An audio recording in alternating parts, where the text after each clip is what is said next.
Ono inona tokoa moa ny lanjan'ny fifidianana? Satria isika dia repoblika. Fa inona marina ny atao hoe repoblika? Fitondram-panjakana ahitana mpitondra voafidin'ny firenena sy ny mponina ao aminy. Mifanohitra tanteraka amin'ny fitondran'Andriamanjaka izy io satria ny vahoaka manana anjara fahefana aminy. Masy mandidy?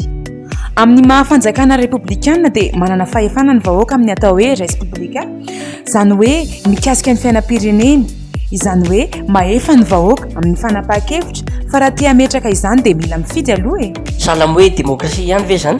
Mitovy fa tsy sahala. Efa fantatsika ihany ny famaritana izany demokrasia izany, fa ankoatra ny fifidianana filoham-pirenena, anatin'ny atao hoe demokrasia fisoloana tena isika, dikan'izany dia hoe misy ny mpisolo tena. Fantatra kokoa amin'ny anarana hoe solombavam-bahoakantsika rehefa misy fanapahan-kevitra, ohatran'izany izao ny fifidianana lalàna. Ay kosa, ohatran'ny ahoana indray ary ny fandehan'ny fifidianana raha ny tokony ho izy, ho an'ny rehetra ihany izany izy io.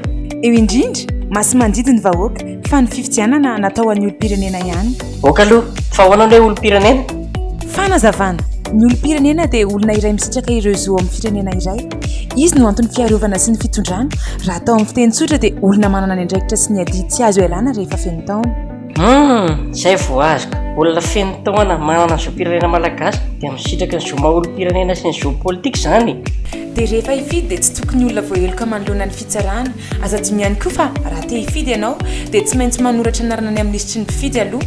Izany fanoratanarana izany dia adidy amin'ny maha-olom-pirenenanao. Azo meheza anao fa atao akory tokoa manao an'izany? Soa ihany ianao fa nametraka an'izany fanontaniana izany. Ny fanoratanarana dia avy amin'ny fanisana izay atao isaky ny fokotany. Misy fanaovozana tanteraka ny listim-pifidianana isaky ny 10 taona. Misy voamera miandraikitra ny fanaraha-maso ny fepetra ilaina. Fady ny misoratra anarana amin'ny rezistra maro fa fokotany iray ihany no tokony misy ny anaranao. Izany fisoratanarana izany dia atao manomboka ny 2 desambra hatramin'ny 12 febroary ny taona manaraka. Ny olom-pirenena efa voasoratra anarana kosa dia tokony mijery ny anarany rehefa tonga eny amin'ny fokotany. Raha misy fitaranana mahakasika ny fanadinoana na fahadisoana amin'ny fisoratananarana dia tokony atao anatin'ny 20 andro manomboka amin'ny famoahana izany.